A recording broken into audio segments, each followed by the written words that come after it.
and gentlemen, a big welcome here to the Selwyn Jones Centre in Llanelli for Shadow Box Boxing tonight live. So ladies and gentlemen, are you ready? Llanelli, I can't hear you. Are you ready? Then ladies and gentlemen, introducing our first fighter to enter the arena. Please welcome into the blue corner, MARCIN, PROSTKO.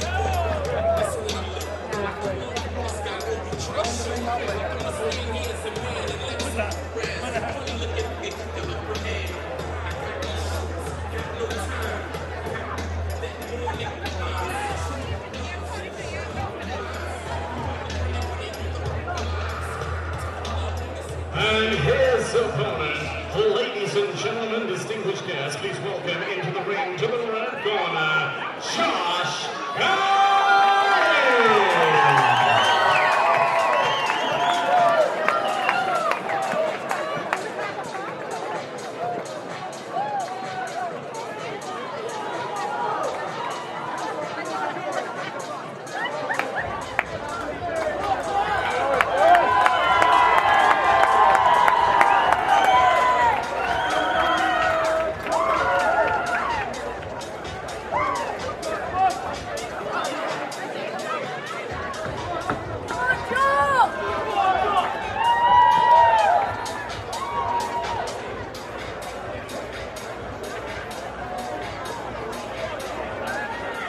Ladies and gentlemen, distinguished guests, Shadow Box Promotions in association with CROCKER proudly presents 4 rounds of action in the Cruiserweight division.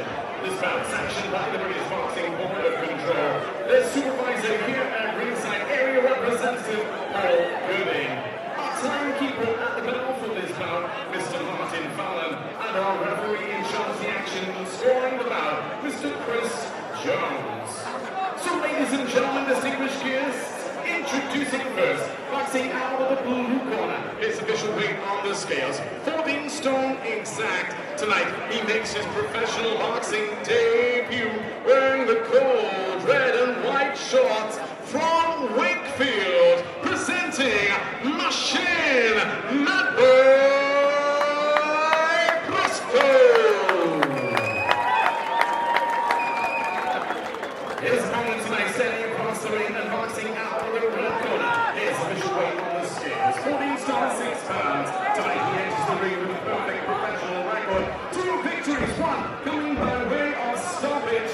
He wears the black and silver shorts from Swansea, presenting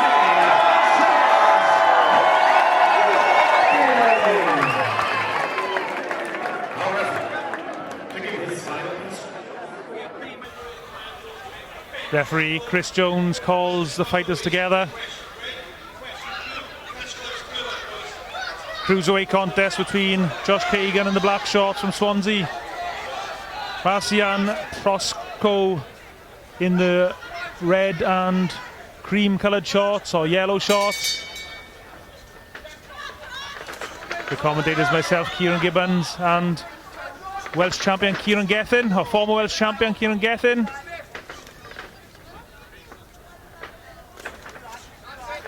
Can't beat 2 big fellas hitting each other, can you, Keith?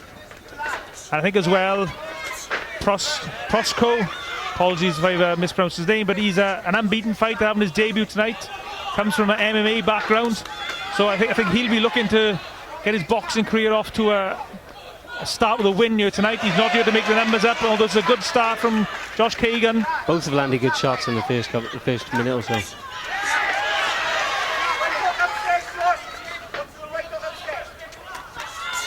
Oh, great combination.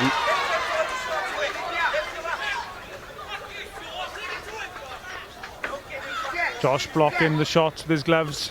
Again, like you said, he's not there to make up numbers. He is looking for a fight. Oh, lovely uppercut. Right uppercut on the button. And PROSTKO's in real trouble. The referee, we can hear him asking him, is he okay? He's but is he really? Chance. Here comes Josh KAIGHIN. He'd love to get the stoppage here. He doesn't want to be reckless though. Doesn't want to make any mistakes. Oh, lovely good right shot. hand. Oh, another good right hand. Oh, body head. Lovely Excellent. combination from Josh KAIGHIN. Excellent from Josh. KAIGHIN's cornermen are telling him to keep his calm, but wow, what a victory. Explosive stuff. Excellent from Josh KAIGHIN. Josh KAIGHIN really made a statement tonight with that victory. Combinations well thought out, and solid shots. He felt he was getting through and he just kept on putting the pressure on, kept on putting his foot on the accelerator to force a stoppage. Impressive stuff.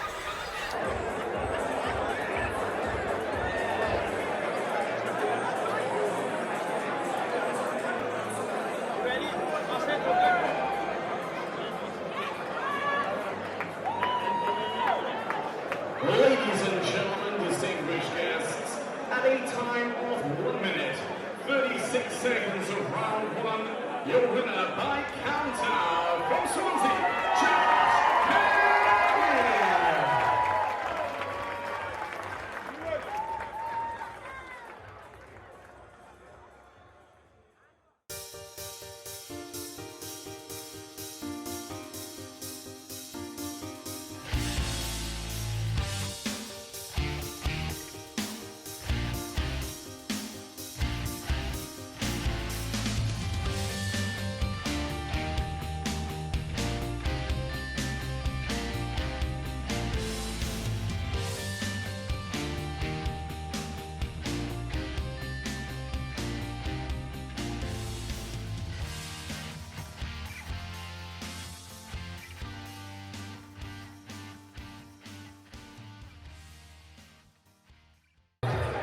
So ladies and gentlemen, change to operating programs. So please welcome first into the arena to the blue corner, Ryan, the problem, LABOURN.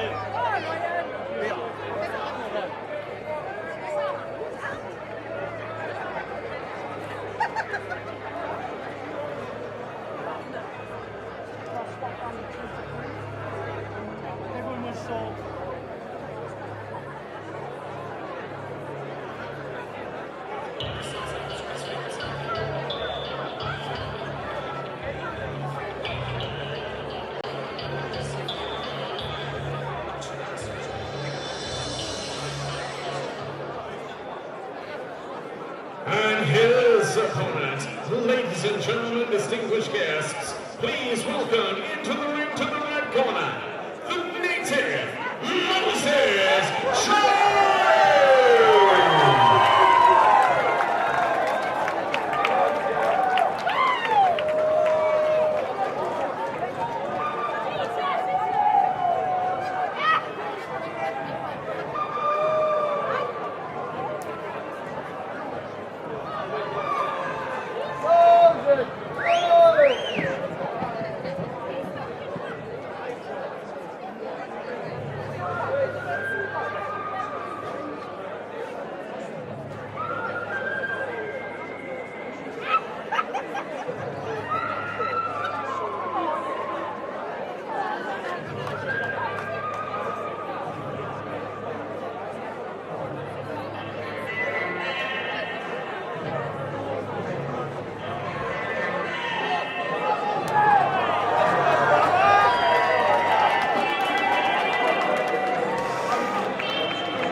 boxing board of control, our representative, he and ringside area representative, Paul Gething.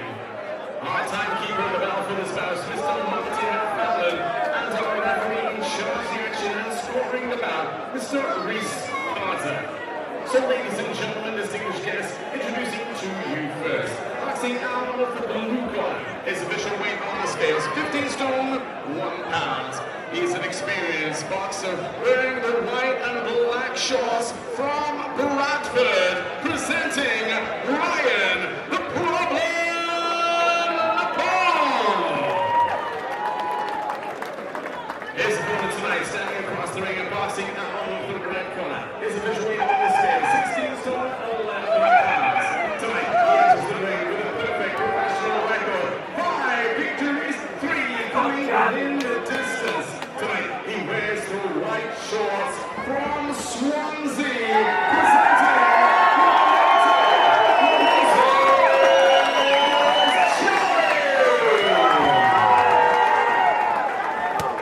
our referee, Mr. Reese Carter, give instructions.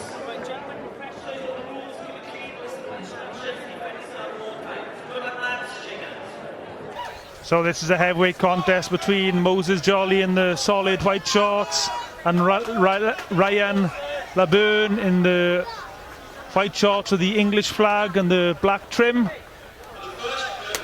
Your commentators, myself, Kieran Gibbons, and a man with vested interest in this contest, Mr. Dorian Darch.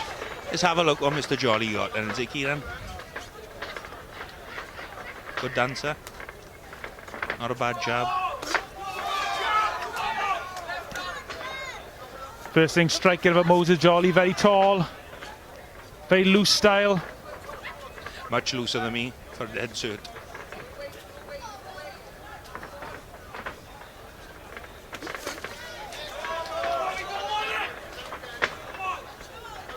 This is Moses Jolly's 6th contest this evening here in Llanelli in Southwest Wales. Switch it there as well, naturally moving from both stances. A bit of the alley shuffle. Oh, the dart shuffle you want to see. What's the dart shuffle look like then? Shuffle cards normally.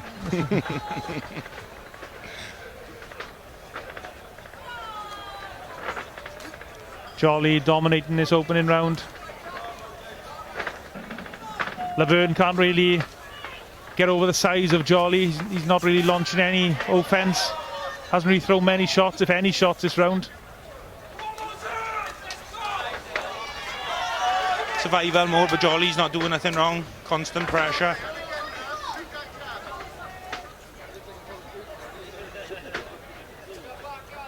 Brilliant movement in all fairness to him. Moves very well for a heavyweight, Moses Jolly. I mean, let's not pretend the opposition is any particularly good tonight, with all due respect to LABOURN. I mean, they've got a record of 9 defeats and the 1 draw, no victories. Bit of spite on our body shot. I'd like to see a bit more of that. It is very difficult to match heavyweights.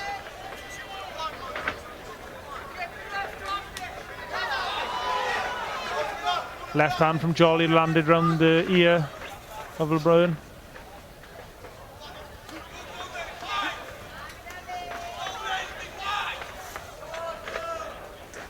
Levels, all about levels, isn't it? Jolly's levels above him. And a lot bigger.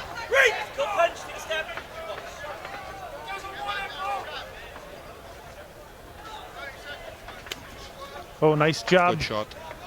Almost a bit of a screw shot from Moses Jolly there. Extremely loose, isn't he? I'm just wondering, I know that, like you said, his levels, but is he getting bad habits by fighting this way in these type of fights? Nah, he knows he'll step it up when he needs to, then he's going through the motions, as you can see. He can do what he wants in fights like this, probably. Dominant opening round from Moses Jolly.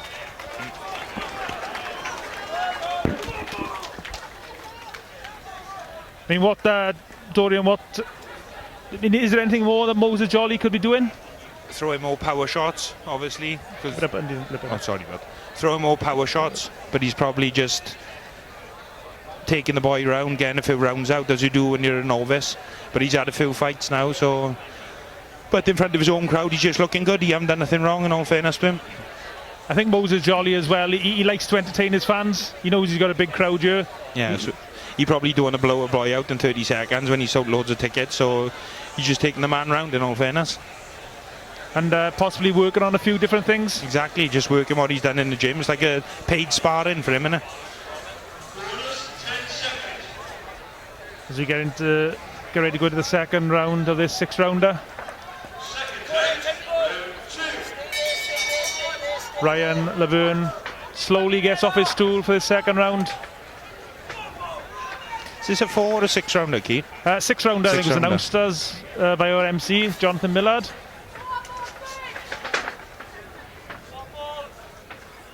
I know Moses Jolly's spoken in interviews in the past. He's desired to fight for the Welsh title, so he needs to have contests over longer distances. To qualify for fighting for the Welsh keys, eh? Yeah, that's it, yeah. So he's got to have these contests. And for those people who don't know, Dorian Darch, next to me here on the commentary, he's got a desire to possibly face Moses down the line for the Welsh title. That's right, but got to go in front of the boxing board first, mind, next Thursday. They might put the clampers on that, but hopefully not. I haven't done nothing wrong. In your opinion? In my opinion, yeah.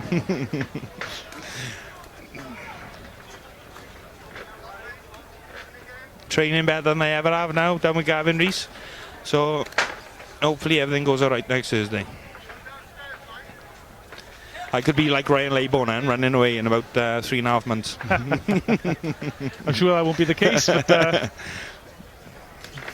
nice body shot from Moses. And he, as you've already said, he switches really well between orthodox and southpaw stance. It'd be nice to know what handed he is, left-handed or right-handed naturally. I would say he's left-handed, would you, naturally?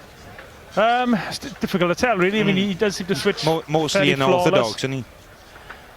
But I guess we won't really be able to see until he gets put under some pressure. Yeah, when he's on the back foot. He'll have to stand in his preferred stance. Yeah, basically. Oh, I don't know, mind.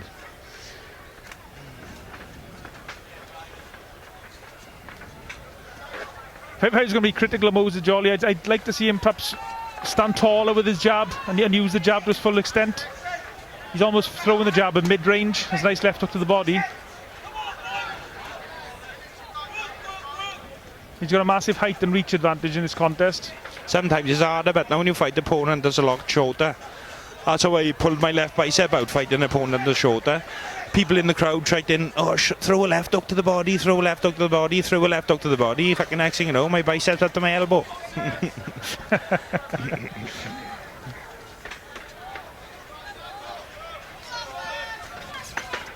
But in all fairness, he ain't putting a foot wrong yet. You haven't been, that boy hasn't landed a shot on him, in all fairness. One good thing as well about Moses, he does try and target the body. But for a tall guy, that's nice. Good shot. Left and a right. Stamped a bit of authority on it then. Very slippery customer. Yeah. Ryan LABOURN. Another good round for Jolly. I mean, I don't suppose there's much else you can do really with this type of guy. I mean, I suppose you could argue maybe you could. Maybe is he bouncing around a bit too much? Do you think he should just getting settle the round, down? He's just getting the rounds in, but in all fairness to him. I know probably most of his fans will probably want the boy to be sparked out on the floor, but experience is what it's down to, innit? So it's not about pleasing the fans sometimes, but when he tries to sell tickets for his next show and he haven't sparked this boy out, people might struggle. He might struggle a bit to sell tickets, but he got loads of people here, so as long as the boys are true to him and everything, he'll be alright. Yeah, it's going to be interesting as the contest goes on whether Moses does try and up the pace and settle down on his shots a little bit more to try and force a stoppage.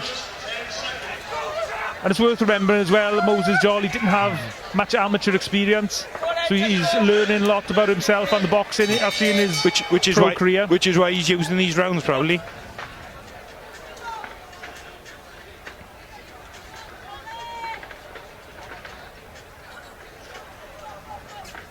Very fluid, in all fairness to him. His footwork. He doesn't move like a traditional heavyweight, does he? moves like a cruiserweight stroke light heavyweight, doesn't he? How heavy did he weigh tonight, Key? 16-11. He's still heavy, and it's deceiving, and he doesn't look that heavy, like. Oh, nice shots.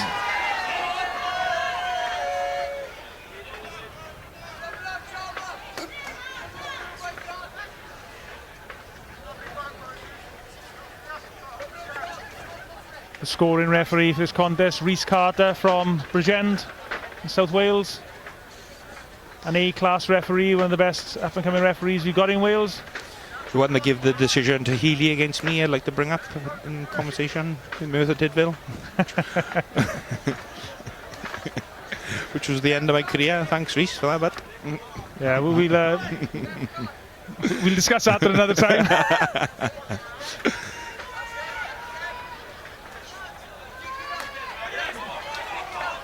Shot selection as well, very good from Jolly. I think he got every shot in the bag, and he screw shots, jabs. He's just building the pressure nicely. Yeah.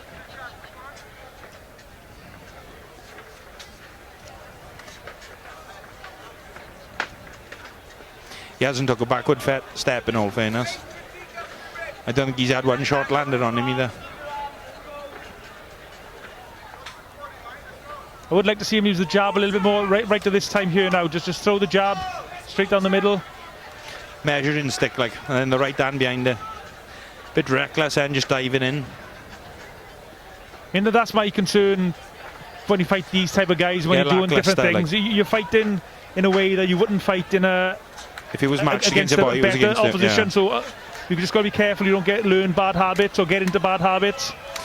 I've heard he's sparring and likes of Dubois and things also. He'd probably... Oh, lovely left hook to the body. Wow. We could hear that shot landing right in front of us here in the comedy position. And that's it. Well done. Moses Jolly gets the stoppage. What's your assessment, Dorian Dutch? Good body shot. Boy couldn't get up. End of sports.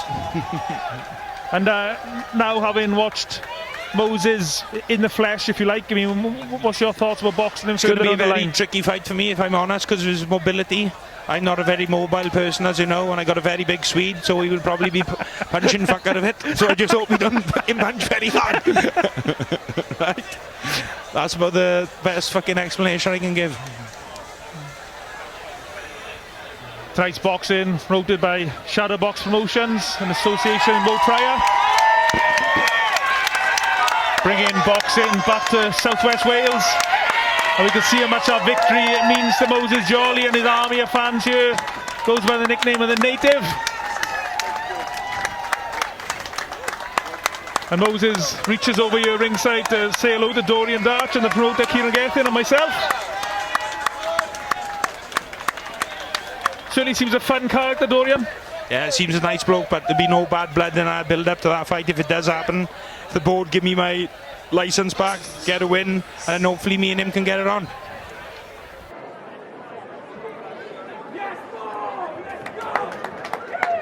Ladies and gentlemen, distinguished guests, at a time of 2 minutes, 37 seconds of round 3, your winner by TKO from Swansea,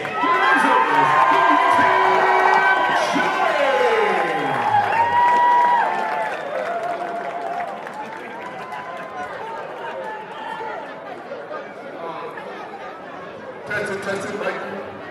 Hello, everybody. Testing. Well, we had a good time tonight. Everybody having a good time? We would like to see each other for the Welsh heavyweight title. Right? Thank you, sir. That's it.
and his opponent. Ladies and gentlemen, distinguished guests, please welcome into the ring and to the red corner, Ben.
So introducing to you first, boxing out of the blue corner, his official weight on the scales, 11 stone, 3 pounds. He is an experienced international boxer wearing the multicolored shorts from Sheffield via Cameroon, presenting SERGE AMBOMO.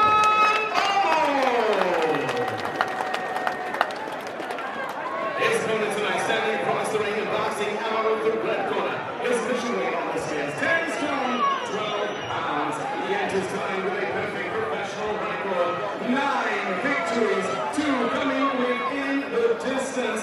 Tonight, he wears the white and blue shorts from Swansea.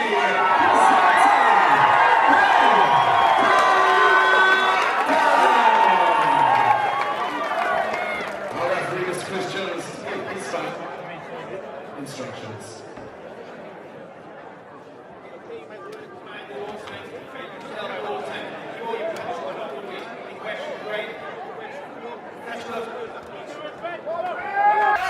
When this show was announced, this is a contest that I was first drawn to. I've watched Serge AMBOMO fight a number of times.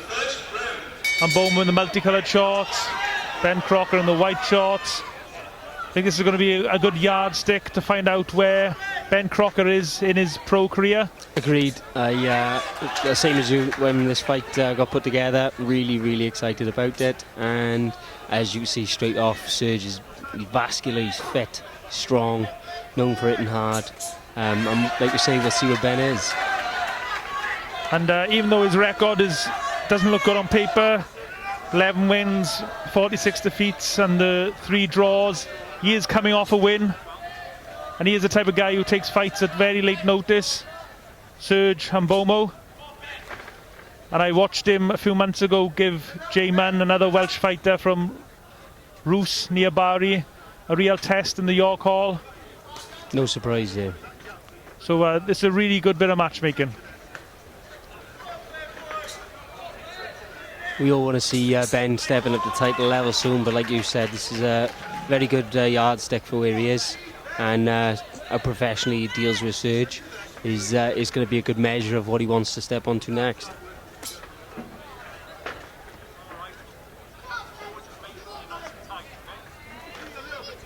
Ben Crocker's trainer Guy Lockett telling his man to make sure he keeps his guard nice and tight. Very invested coach and manager is Gary. He cares a lot about everyone that gets in the ring for him. And he's done good accepting the match, you know, to such a strong test in Serge. This is Ben Crocker's 10th contest this evening. Very experienced amateur. think it was 70 odd contests or 75 contests, I think it might have been as an amateur. I believe a British champion as well. His career was hampered a little bit by injuries and also by COVID. Well, COVID held it back. He's been very active this year. Fast as he deserves to be, he always brings a crowd with him.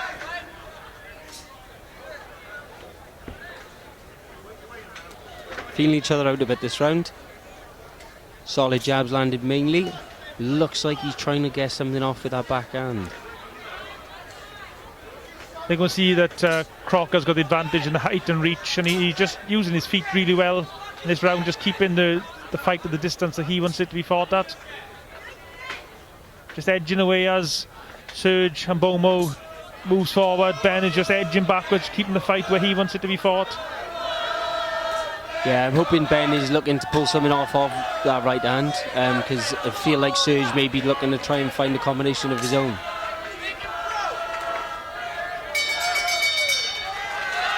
That was a good opening round, but probably give that to Ben Crocker on the card.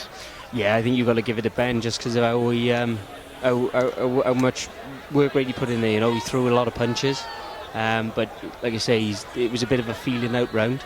It is up to Crocker now, I think, to step it up a gear. First show in Llanelli for Shadowbox. Looks like a crowded event, doesn't it?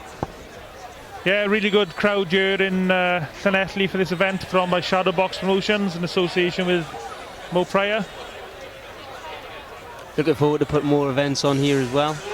More titles to be won in the town. I mean, I know there's been a few pullouts, last-minute pullouts, but the turnout has been really good. Excellent atmosphere. So into round two, Crocker in the white shorts, AMBOMO in the multicoloured shorts. Good work from Ben. Let his right hand go probably for the first time in the contest. He's just throwing something off of it, isn't he? He's there, that's where he wants to be working.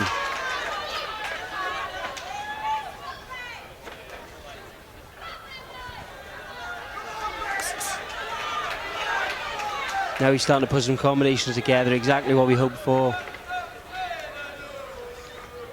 Now it's down to Serge to match him.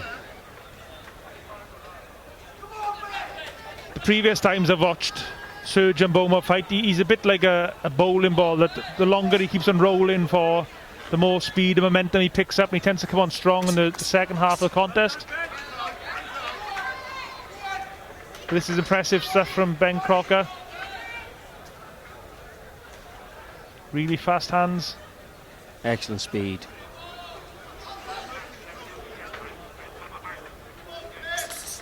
Lovely combination.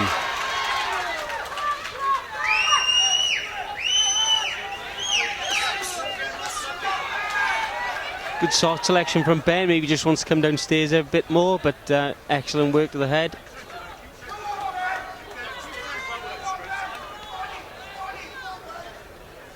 At the moment, Ben Crocker's just dominating the action, just with his good footwork and the occasional flurry of shots. Trying to bring the left hook to the body into play. Thrown a shot a few times now.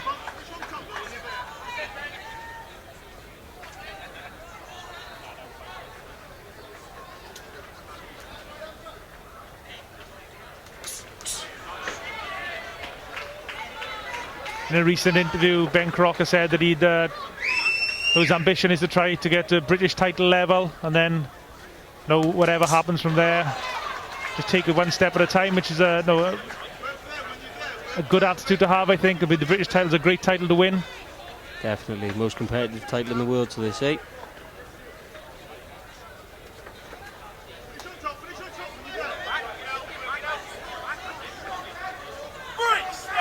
Guy Lockett, Ben's trainer, was just telling his man to walk him back.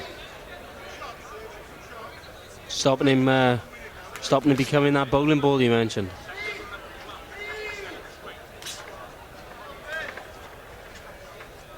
Don't let him be too comfortable. Last few moments of the round, there's been another impressive round from the Swansea boxer. Excellent. Another really good round.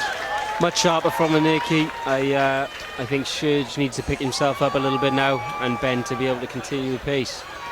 I think with Serge and Bomo, though, I mean, it's the footwork of Ben Crocker at the moment is just keeping the fight where he wants it to be fought.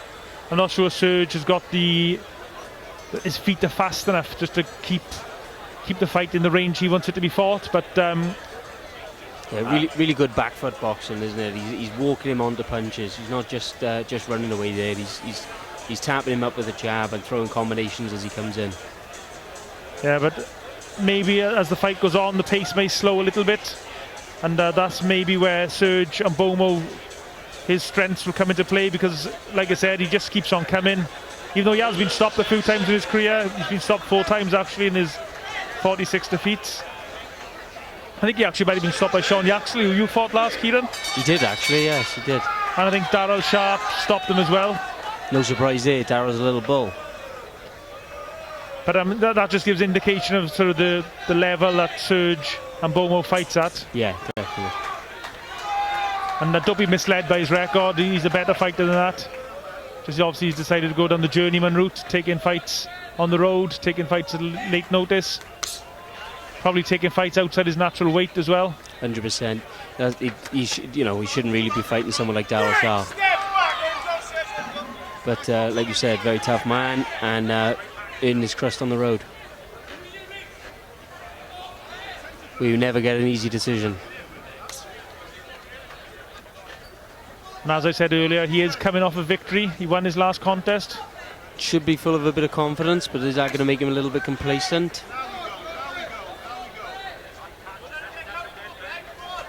The range just maybe slightly tightening. Shortening a bit, definitely. Shortening, that's the word, sorry. Oh, excellent jab. Knocked his head back. Good to see Serge throw some combinations in now.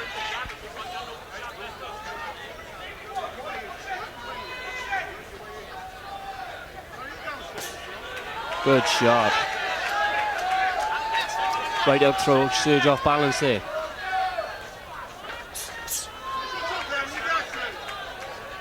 Nice use of the head there, AMBOMO just ducking under those shots. Nice defence. Very calm and collected. That's one thing as well about Serge AMBOMO. I've noticed from all his fights, his expression just doesn't change throughout the contest. Yeah. He looks absolutely stone-faced for the full fight. Not once has he winced.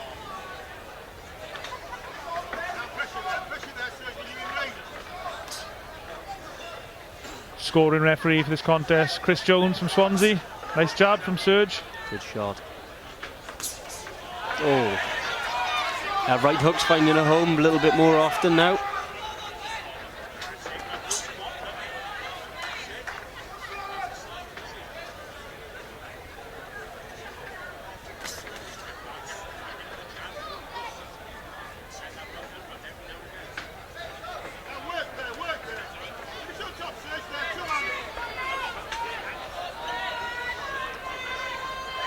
Ben Crocker just controlling the action nicely.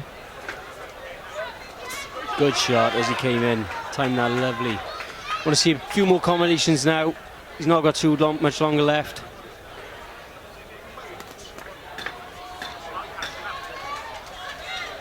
Gary urging him on a little bit from his corner. The output from Serge AMBOMO's increased, I think, this round a little bit as well. Definitely picked up there. Ben finished with a lovely double left hook. The Serge was throwing in the middle of it as well. What do you think Serge AMBOMO's cornermen should be telling him now, Ciaran? I think he's got to come forward, shorten the pace a little bit more again, because of that height advantage from Ben, probably a reach advantage as well. And Serge definitely picking up the pace and throwing some more combinations. Maybe look to throw in threes now. Third one's going to maybe land on Ben as he gets more complacent and pick the pace up towards the end. But very controlled all the way from Ben. Just maybe wants to empty the tank in his last round. Yeah, I've been really impressed by Ben Crocker so far this evening. Boxing really well. I mean, if you haven't watched any of Serge AMBOMO's previous contests, you might not realise how good a performance this is. Yeah, 100%.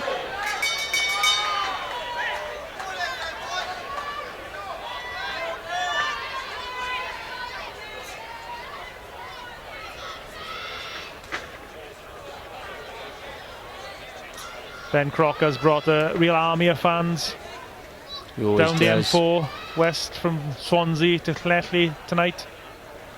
Always loud, always happy. They create a great atmosphere wherever they go. There's some excellent flags in the crowd today.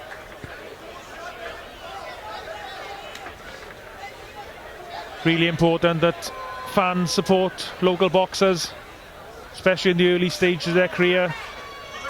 100%, and that's what we want to build up with Shadow Box, is the opportunity to see these fighters right away from the start, and hopefully they get taken on by big promoters that'll give them the opportunities they deserve. Oh, excellent combination. I know it's harsh as well, and it sounds brutal really, it's better from Serge, but sometimes it is that the more tickets you sell, the more opportunities you get as well in boxing. Boxing is a business, you can understand why it happens, but you know, real talent does shine through, and there are some very, very talented boys in Wales, and we're trying to showcase that as much as we can. You're just hearing the voice of Kieran Gething, the promoter for Shadow Box Promotions, going on tonight's event. Much better work there from Serge.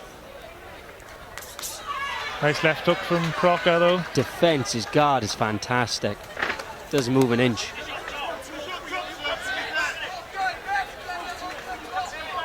A little clash of heads there, acknowledged by both.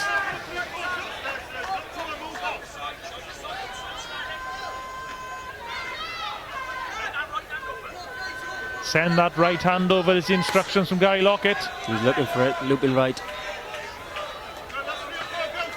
Good shots.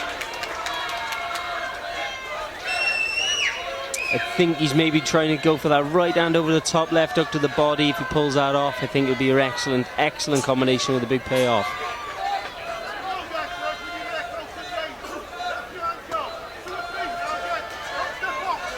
He just doesn't want to let Serge work there.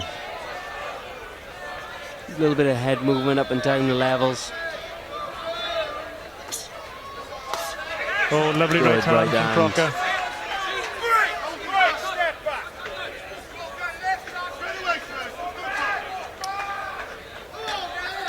Serge just give him a look there, acknowledging that he's thrown his head in a couple of times. As I was saying at the start of the contest, notice how now Serge is throwing a lot more punches as the fight goes on. But to his credit, Ben Crocker's matching him, and every time Serge AMBOMO steps the pace up, Ben Crocker counters it with something. He's doing excellent. They're downhill from here now, but Ben's earned every round really in my books. You have maybe a close one in the third, just where Ben took the foot off the gas a little bit, going off on the back foot. But for me now, he probably picked up every round. Yeah, I agree, and it's been a really impressive performance. And this is the type of fight I think Crocker needed, and this is his 10th contest this evening, and he was ready for that step up. He's 28 years old now as well. He's begging us for titles as it is. It is what he wants, and we'll do our best to give it to him.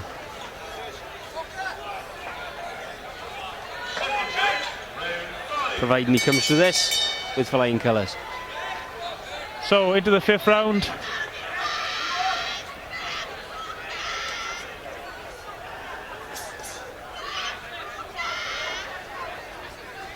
More of the same, I think, is probably the instructions for Ben Crocker.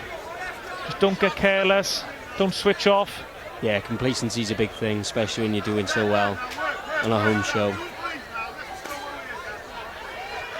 Concentration needs to be maintained at all times. Good nice the way Ben Crocker landed a flurry of shots and moved away from the ropes.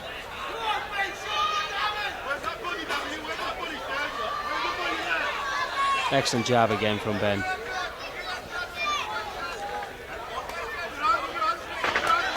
Oh, nice right hand from big shots from both. AMBOMO.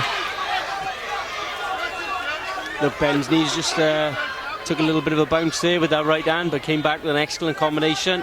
Landed on that Serge.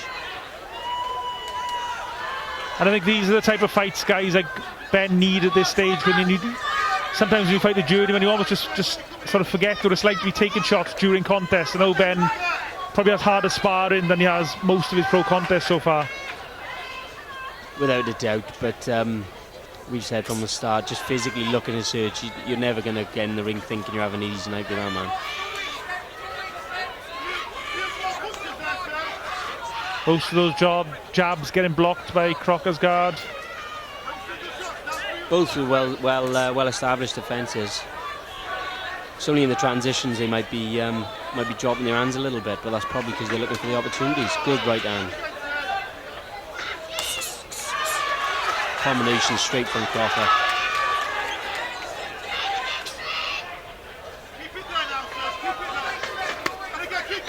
Does throw a right hook to the body very well. AMBOMO. He's done that several times now. He's manoeuvred Crocker on the ropes and he's thrown that shot. The right hook to the body. Like you said, those elbows are tucked. He's not There concerned by anything again. there. So when he changes the levels is when he throws Ben off balance. Gary calling for Ben to come forward again.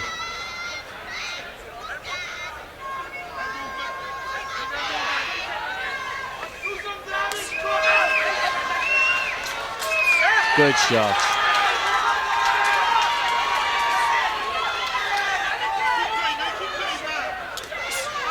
Has a nice right hook to the head from AMBOMO. Definitely good right hand.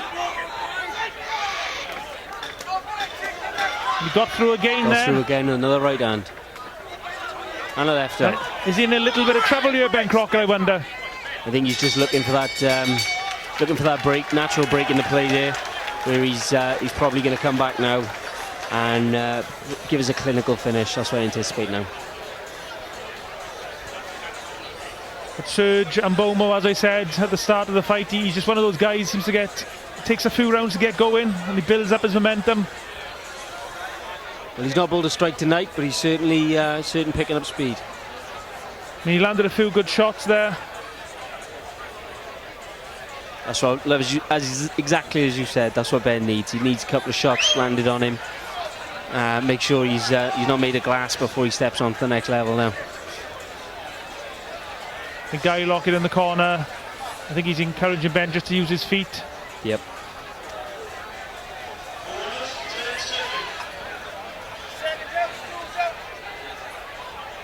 Into the last round. A show of respect between the two fighters after a tough contest. Always good to see.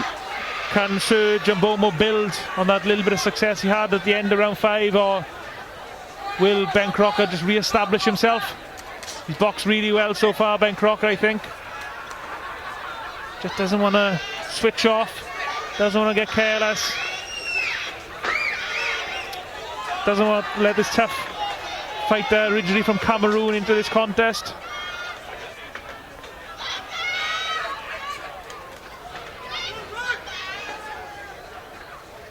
Ben's combinations when they fire are just excellent, really, really varied and great to watch. You just need to see him a little bit more often.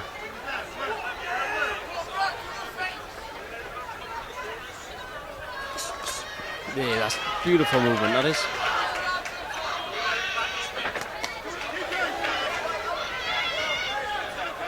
I think Ben should be just firing out the jab here now just to keep AMBOMO at bay. Stop and build up any momentum. Breaking the rhythm of your opponent is a big art. Shot.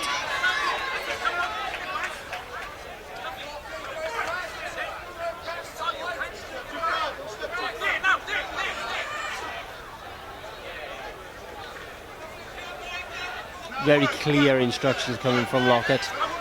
Good shot and foot movement from Ben Crocker.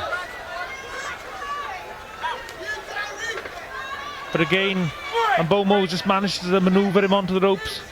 He just like a little tank, AMBOMO just keeps on trundling forward. Constantly like a little bulldozer pushing his opponent back. But that's good shots from Crocker. Left hook's found a home. Oh, lovely beautiful uppercut. Lovely shot. Timed that to perfection, Ben Crocker. But AMBOMO didn't even flinch, did he? He just Again, as the stone face keeps on going forward. Oh, There's and an a uppercut nice again. right uppercut again. Serge picking the pace up himself now. The action taking place just above our commentary position. Good shot again. Ben almost pulled it off there. Interesting, it's only really the last moments of the contest that Ben Crocker's been able to bring that uppercut into play. Feel as if he's got another 2 or 4 rounds in him as well, don't you? Yeah, it would be great if this is an 8-rounder or something. Yeah. Good couple of good counter shots from Crocker. He manages to turn on Pomo as well. That's good stuff from Crocker. Doesn't want to get careless. Frantic finish. Wow, look at this action. Oh, he takes a big shot. And there's the bell. Excellent finish to the fight. Wow, what a fight. Excellent. Well done to both warriors. Really enjoyed that. And well done to Ben Crocker. Come through probably the toughest contest of his pro career to date.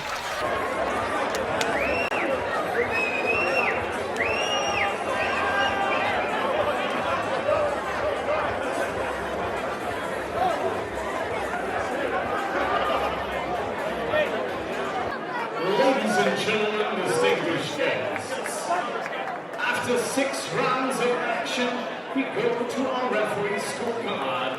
Referee Chris Jones scores the contest 59-55 for your winner from Swansea.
One, two. Speaking to me now, BKFC fighter James Lights Out Lilley. James, good to see you. You fight in Miami against Palomino for the BKFC World Title. Took place a month or so ago. I mean, what's your thoughts now looking back on it? We got to stop meeting, I guess, first of all. To be completely honest, I'm not really that disappointed with it. Watching the fight back, I thought it was a lot closer than I actually fought in the ring at the time. You know, again, I still don't think I've done enough. I think I let a couple of rounds slip away, but I think it's a difference of opinion really on the actual fight, because some people out there thought I'd won it. Some people I've spoken to this evening thought I won it, but I don't know. It's a difficult one, especially, you know, fighting in USA, where in Miami, even his hometown, where he sells a lot of tickets. I knew I was up against it, but I know I think I come out with like a lot of stock, high standard. You know, I wasn't outclassed, I wasn't one-sided. I'm a little bit disappointed I didn't push it to a 6th round, but it is what it is, and you know, it shows that I am at that level. You know, I'm not. You know, I'm not below. You know, I'm one of the top 2 fighters in the world in that division. So, you know, it shows that I'm at the level. So that's, you know, I've taken quite a lot of positives away from it. But you know, obviously, I'm chomping at the bit to have another go. You seem to get caught by a big shot in the 2nd round, which is the only really clear shot, if you like, in the whole contest that either you landed. I mean, were you hurt at all, that shot? Yeah, I've watched it back, and as I said, I've spoken to a couple of people about the fight, and yeah, he did catch me with a left hook in a second. I thought it was towards the end of the round, but looking back on it, I wouldn't say it hurt me. It kind of like stunned me slightly, and then I recovered, but for some reason it completely took me out of my rhythm, and I gave away the rest of the 2nd round then by not doing much. On the 3rd round then, I struggled to get back into my rhythm from that one shot. I wouldn't say it was hurt, because he caught me again with another shot in the 3rd, but you know, I took that one clean. But yeah, it kind of put me out my rhythm, and I knew going to the corner at the end of the third, I'd given 2 rounds away. Like, I hadn't done enough. But yeah, I won't say he hurt me. It was just... He looked like almost, watching on my phone actually, that you caught with a good shot. You knew you got caught with a good shot, and you obviously in 2 minds whether to go on the attack or go on the defence, and you sort of didn't do either. Yeah, my legs kind of like, they like stiffened, and then I as you said, I didn't know what to do. But yeah, I wouldn't say it hurt me. You know, I wasn't disoriented or anything, but it did definitely change. I think it changed the course of the fight slightly, and it took me, as I said, until the 3rd round, and then I don't know, the 4th round is up in the air to score, and I think I won the 5th. But you know, go again. I wouldn't say he hits hard. He winded me as well, and I didn't realise at the time, because I think he headshot, he winded me as well. But yeah, it was a good shot from him, to be fair. It was probably the only clean money we landed. And just for people who watch this interview, if you can hear a racket in the background, there's an auction taking place here at the boxing show we're at. So that's the reason for the noise. In BKFC, the rounds are only 2 minutes long compared to professional boxing, which you're at tonight. Does that make it more difficult, or does that change the way you fight? Because if you have one good moment, like in that contest, that's probably enough sometimes to win a round, because you haven't got that time to pull a round back. I don't know. I've always felt with the bare knuckle, you can slow the round down to set your pace, and because of the actual fight. Yeah, you're right, mate. Yeah, because of the actual fight itself. You know, I see some of these boys and they train like 15, 16 rounds, but like you said, it's pointless doing that when you've got 5-2s. But yeah, it's like you said, a little moment in a round can change the course of the fight. But I don't know, I feel I've adapted my pace better to the 2 minutes. And when you then step up to sparring like these pro boxers 3 minutes, it's like a completely different sport. It's bizarre, like, you know, the way like pro boxers spar you with their gloves. But yeah, I've never thought of it really like that one moment can change the course of, you know, the round. But yeah, I suppose you're right, yeah. And because the contests are a lot less in number of rounds, it's a bit like a small all fight, if you like, or a 4-rounder or a 6-rounder. That once you lose a round or so, I mean, you're chasing the fight right from the start almost. Yeah, if you do sort of drop behind early, whereas in a pro boxing match, you know, championship contest, you got 12 rounds, so you got a number of rounds to pull yourself back, which is not the case in bare knuckle. No, yeah, you are right. It's you are up against it. I like the 5-round format. Like I know in the UK they do 3, 5, or 7, but I like the 5-round formats because I think 3 rounds is too much of a sprint, and I think 7 rounds for the bare knuckle. It takes its toll on your hand. I think that's why they've done these 5 2-minute rounds, because your hand don't last that much longer. But yeah, no, yeah, it is good because I think it gives the fighters more of a sense of urgency. So like I said, I thought I won the first out in Miami. Palomino obviously put it on me a little bit in the second and third, and I felt like I'd slipped away. So you've got to push it then to try and bring it back. So I do think it adds to the. I think it adds to the drama of the fight. You know, I think it's. I love it. Like, as you know, I'm a fan of it as well. I try and watch it, and I think it's a great new concept. And I think they've tried mimicking the MMA with the 5 rounds as well, although they're longer rounds again. But I think with the scoring and stuff, I think it's what they do on purpose. Like, you know. We just hear pro boxing clearly waiting for the action to start back. Just quickly, and James, what's next for you in bare knuckle boxing? We've kind of tested the waters about me dropping down to 145. There's not a lot going on at 155 at the moment. I'm not going to get an immediate rematch. You know, they don't see a reason to. There's no controversy in the fight, although it was close. He won. So I think for the moment, while the guys below me fight it out until someone steps up to try and take the #1 spot off me, it's going to be a drop down to 145. Win a fight down there, and I'll get a rank in, and then I'll probably get a title shot. So. But like I said, you know, the landscape can change. Some of the guys in the 155 division are fighting coming up, and some of the guys in 145. So maybe I'll have to go up. I don't know. I just want to fight. You know, I got 1 fight left on my contract. I'm hoping they renew it, and then it all depends on how long my wife lets me carry on fighting. And when you come to professional boxing shows like this, are you tempted to put the gloves back on, or have you found your call in now? Boxing's always been my first love. I've been offered pro boxing in America on game bred boxing and stuff, so if there was an opportunity to do that, then I would. But I know in the UK, because of the restrictions, I'd have to choose one or the other, and I think I've chosen the right path. You know, it's given me a life I never dreamt of, really, bare knuckle. And I know we have mentioned it before when I've interviewed you. Sort of the last sort of 12 months or 18 months, professionally as a fighter, you've gone from fighting on relatively small shows to sell tickets to fighting on huge platforms with massive media presence, with all the razzmatazz and the bright lights. And then you're like one of the stars now, basically. Yeah, it's mad because I would have come to these boxing shows as a pro boxer and said right to people, but people are asking me for photos. It's a completely different world, like, you know. I never would have expected. I thought that part of fighting had slipped me by, and I was only I still only fought, you know, because I love fighting. It's nothing about the fame or fortune for me. It's I love a fight, but you know, it's taking me to a different level at the moment where, you know, but as I said, people are asking me for photos and stuff. It's bizarre to me, like, you know. And there was, I think it was actually done just before your fight in Miami. There's a mural painted in Swansea of you.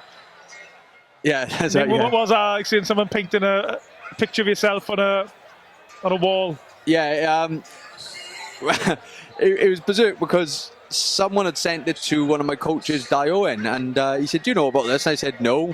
And Jay Harris was next to him. Jay Harris is obviously much more accomplished than myself. Fought for world titles, a WBC world title, British champion, European champion. So to have me next to him on a mural is just. No, I'm a big Liverpool fan, and when I got to watch Liverpool and Anfield, you see these murals on the side of the walls of like Mo Salah and Steven Gerrard, and you're thinking, you know, what the. And I know Swansea's only a little place, it's only a little mural, but you know, it takes me back a little bit, like, you know. Still don't know who done it, mind, but. Oh, that was my next question. Have you any idea? No, I was looking at the bottom of the two paintings. You can see like this name, but it's not who I thought it was. Like, there's a guy who lives by my nan, and he done a photo of me, a painting, and I thought it would have been him, but it's not him. He didn't claim it. And of course, you're well known as well for your poetry. You've got another book come out, I think. Yeah, I signed a poetry deal with an indie publishing house called A Thin Slice of Anxiety to bring out. They've actually changed the name of the book. It was going to be Tough Guys, but to coincide with your documentary, they've changed it to The Warrior Poet, and that's what, you know, they seem to know me as in the US now. So I'm hoping to be a #1 bestseller and I can retire then. I think somebody said as well, I don't know if it was on YouTube or something, when I posted about the film, they said The Warrior Poet should be a nickname now instead of Lights Out. Well, Palomino did say he was going to take Lights Out off me and give it back to Chris Lytle, but I don't know. I'm up for it, you know. I had Lights Out because I made it up on the spot, because when I was fighting MMA, they said, "Oh, what's your nickname?" And I was like, "Lights Out." And it was only because I bought the Ring magazine and James Toney had just won Fight of the Year and he's one of my favourite fighters. So I was like, yeah, Lights Out. So my old manager in the Horseville reckons he christened me it, but you know, it is what it is. Warrior Poet, I think, sounds pretty cool as well. Okay, so we're just getting ready now for the recommencement of the boxing. So good luck, James, and sure we'd all look forward to following your career. Cheers, Kieran.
Ladies and gentlemen, distinguished guests, the time has arrived for the bout you've all been looking forward to. So please welcome first into the ring to the blue corner, Phil Price.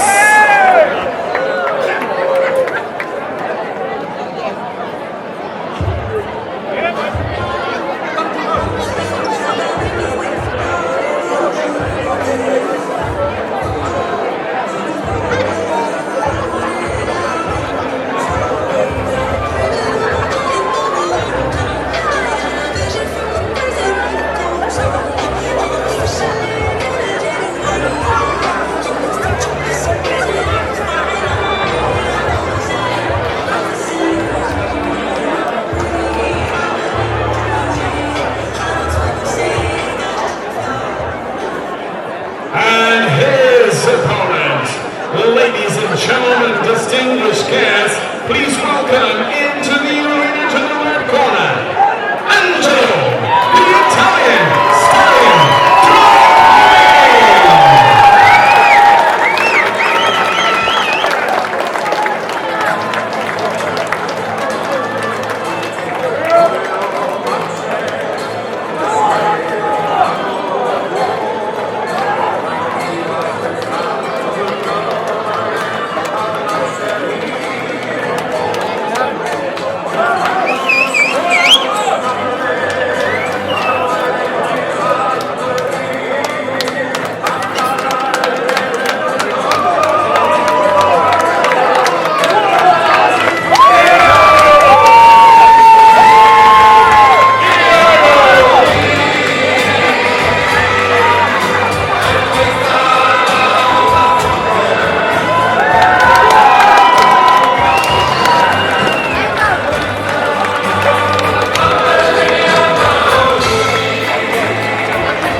Distinguished guests, Shadowbox Promotions in association with Will Pryor proudly present 4 rounds of action in the welterweight division. This bout is sanctioned by the British Boxing Board of Control. Their supervisor here at ringside, area representative Ron Pavet. Our timekeeper of the bell for this bout, Mr. Martin Fallon, and our referee in charge of the action, scoring the bout, Mr. Chris Jones. So introducing to you first, boxing out of the blue corner. His official weight on the scales, 10 stone 7 pounds. He enters the ring with a record of 4 losses, but wears the black and gold shorts from Tridica, Wales, presenting Phil Price. His opponent tonight standing across the ring, boxing out of the red corner. His official weight on the scales, 10 stone 7 pounds. He enters the ring with a record 5 victories, 3 defeats, wearing the blue and black shorts from Llanelli, Wales, presenting Angelo, the Italian Stallion.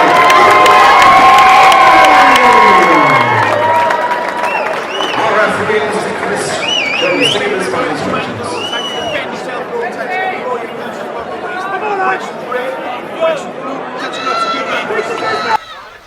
So this is a 4-round welterweight contest, an all Welsh affair between Angelo Dragone in the blue shorts, fighting out Llanelli, and Phil Price in the black and yellow shorts, fighting out Tridica. Your commentators, myself, Kieran Gibbons, and bare knuckle fighter, formerly a pro boxer, James Lights Out Lilley. Thank you for having me on, mate. Really excited to be here tonight. Really excited to see Angelo back. As you know, he's quite a personal friend of mine. Done a lot around sparring with him. And I'm glad he's got the hunger back to give it another go.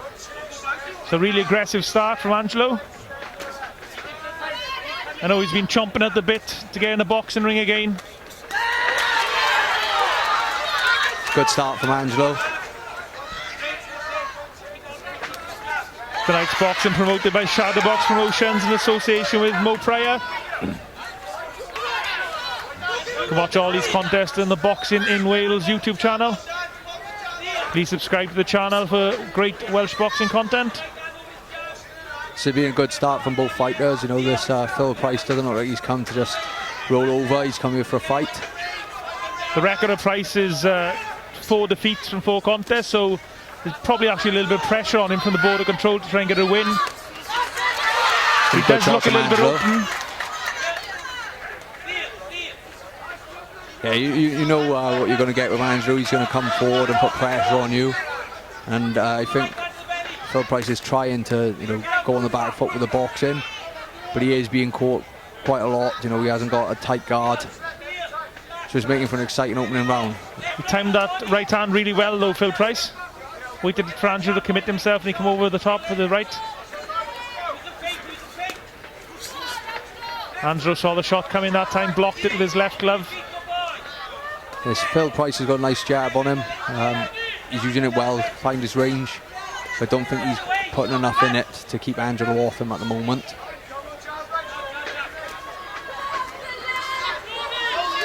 Oh, nice right hand from Dragone. Phil Price fires back. It's a really good opening round.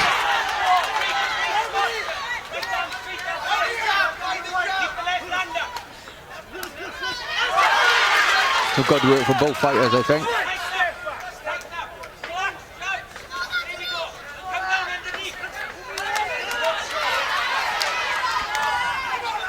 Nice sustained pressure from Angelo.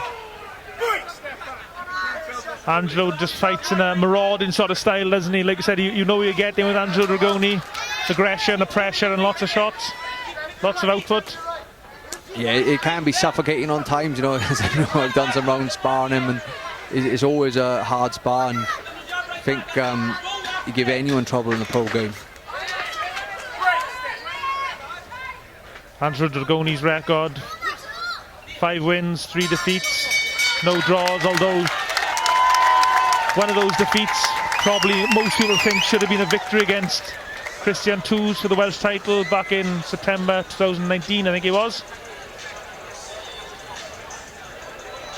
Angelo Dragone, very experienced corner. Former world champion Enzo Macronelli. Manager and trainer Richie Garner and Dennis Williams, who's been involved in boxing for years himself. Fought out in America as well, actually, Dennis Williams, who's applying the vase to Angelo's face. What sort of advice do you think Enzo's giving Angelo now, James? I think he's telling him to slow down slightly. We know it's Angelo's style, but I think he needs to be a little bit more patient. At times it could have been seen as reckless. And I would say Phil Price's corner probably telling him to try and box a little bit more, not be as open. That's what I would say anyway. That was a good job by Price to start the round.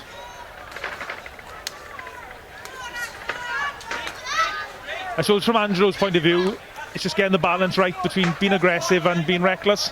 There's fine margins. Yeah, I've had fighters in the gym before, and I told them, you know, just because it is a fight doesn't mean you have to fight all the time. You know, it's about smart pressure, smart aggression. You don't want to just go in there and take needless punches in, because anything could happen, you know, cuts, you know, anything like that. So it's about smart, calculated pressure and aggression.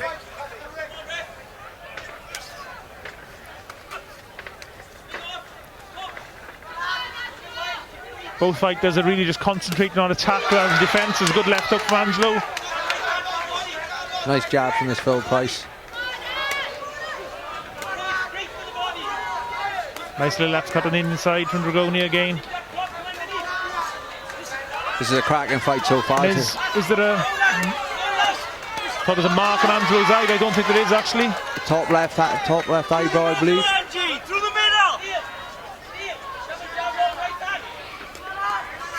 Some nice combos there from Phil Price, moving away. Phil Price is actually a lot better than his record suggests, I think. You find that sometimes, you know, with these fighters, they're having to go on the road because maybe they're not ticket sellers and they can take what they get. And as you know, you are up against a home crowd. But he's doing a good account of himself here. Yeah, it's a good bit of matchmaking this fight. Oh, lovely right hand from Dragone.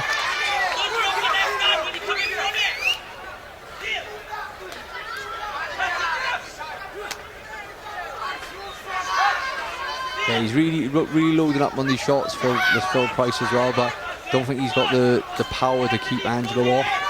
Though he is getting through with a lot of punches at the moment. Throw where the Price perhaps should mix it up a little bit, just throw the jab a few times before he brings the right hand in. But it might be the case that Phil Price just feels he needs to throw shots, just try and hold Angelo off.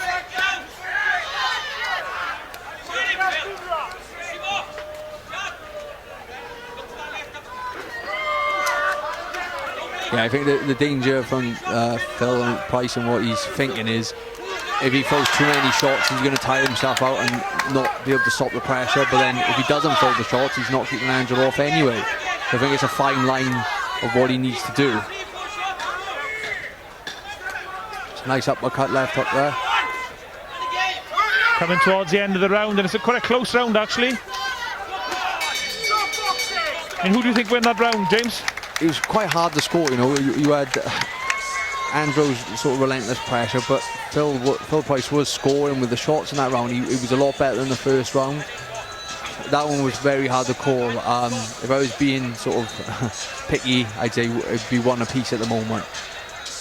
I know referee Chris Jones from Swansea is also the sole judge for this contest. Should it go the distance? And Chris Jones, to his credit, he doesn't favour any particular fighter. He won't go for the home fighter. If he thinks the away fighter, if you like, deserves the verdict, he will give the verdict to the away fighter. I've seen that happen several times in the past.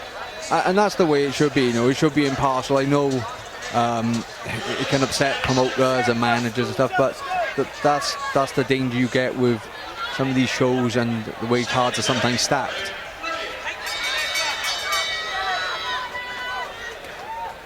So we think this is a close contest here. The Showbox promotion in Llanelli, a really good crowd here. Lots of fans here supporting Angelo Dragone on his comeback to boxing. Nice combination. Seems to have upped the pressure this round a bit. Angelo, I think maybe his corner maybe read him the right act a little bit in that round. And he seems to be going for it in the third.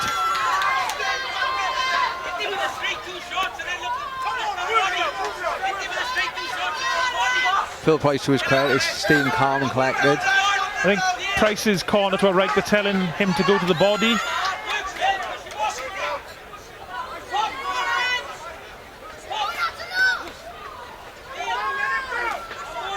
Nice hook there.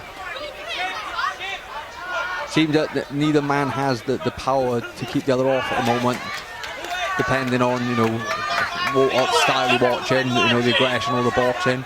And is shaping up for a nice fight because of that.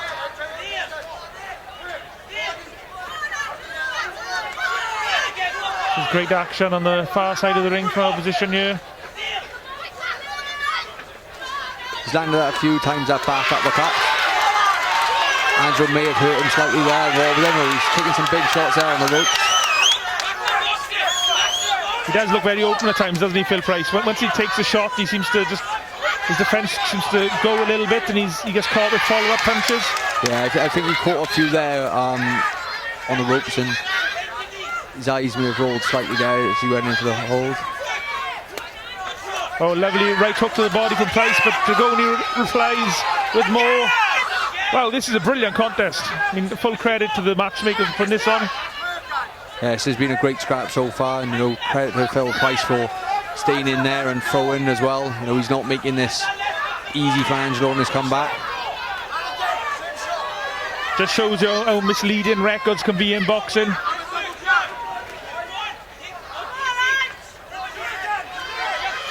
It's a nice right-hander.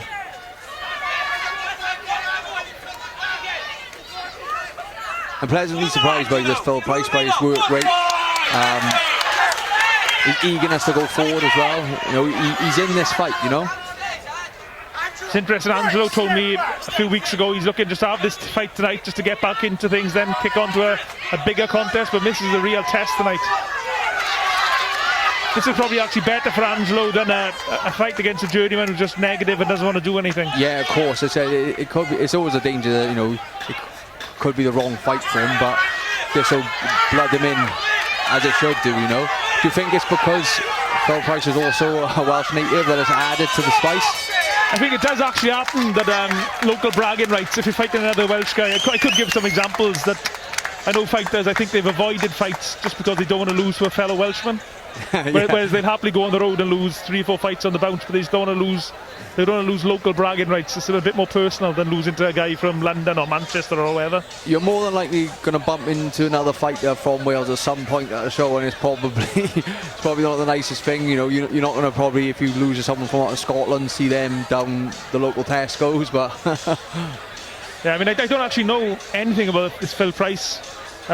Most guys, even if I am not overly familiar, I know their names just from the amateurs, but Phil Price, a new fighter on me.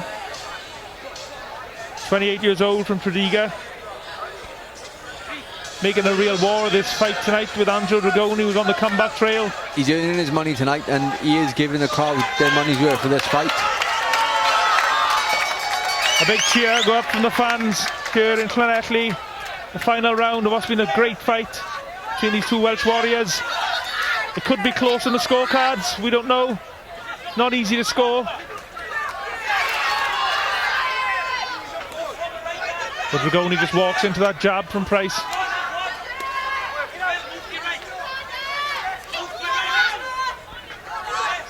It's been a very good pace in this fight as well, you know. Neither fighter have hung on too much. There hasn't been much Chris Jones, the referee's, had to do either. It's been a cracking scrap. Andrew's taking a few on the way in there.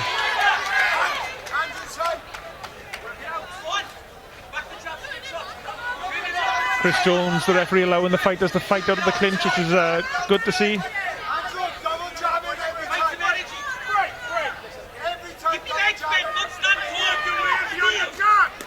Work your way in behind the jab is the calls from Andrew Dragone's corner, and he's getting caught by shots as he tries to close the distance. It's another really close round, I think.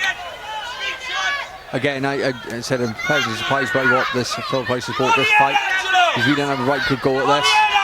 And I think he feels this is a winnable fight for him, and that's why he's going for a bit in this fourth round as well. It's a good short right hand from Angelo as he closed the distance.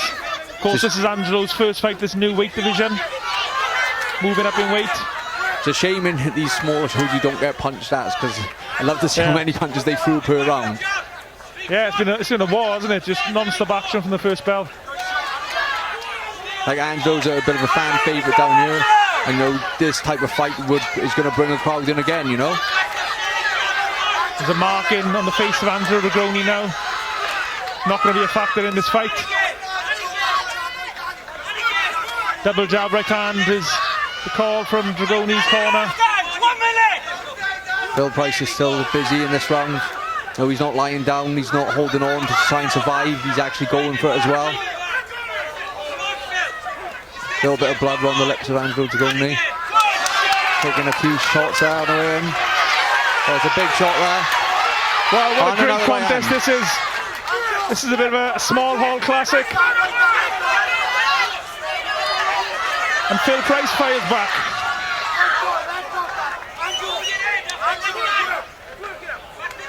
Oh, it's a nice left hook on the break there. And Phil Price comes back. And he's landing some good punches of his own here in the closing stages.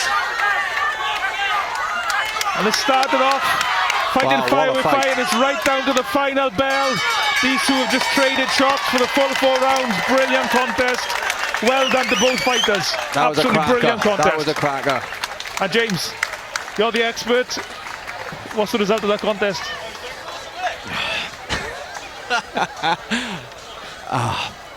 I'm going to say, I'd say Angelo's probably just edged it, to be honest. I'd probably say 3-1 Angelo, but I wouldn't argue if it's 2-2. You know, I don't know if they score rounds or draw in this. They can do it. They can do technically, yeah. They can score even rounds. I'd say Angelo's probably won 2 of those 4, and there's probably 1 even. But I said it's a cracking scrap. You know, that was worth the ticket money alone. Yeah, I mean, I wouldn't mind, but I'd be more than happy to see that again. Oh, definitely. I mean, I'm guessing Angelo probably wants to go for titles next, but if he isn't able to get a title fight for whatever reason, then bring Phil Price in again from Toriga, because he loves to go to war, clearly. Yeah, I said he's earned his money tonight. He said he didn't come down to roll over. He's put it all on the line. Over to our MC for the result. After 4 rounds of action, we go to the referee's scorecard. Our referee, Chris Jones, scores the contest 39-37 for your winner. From Lilley.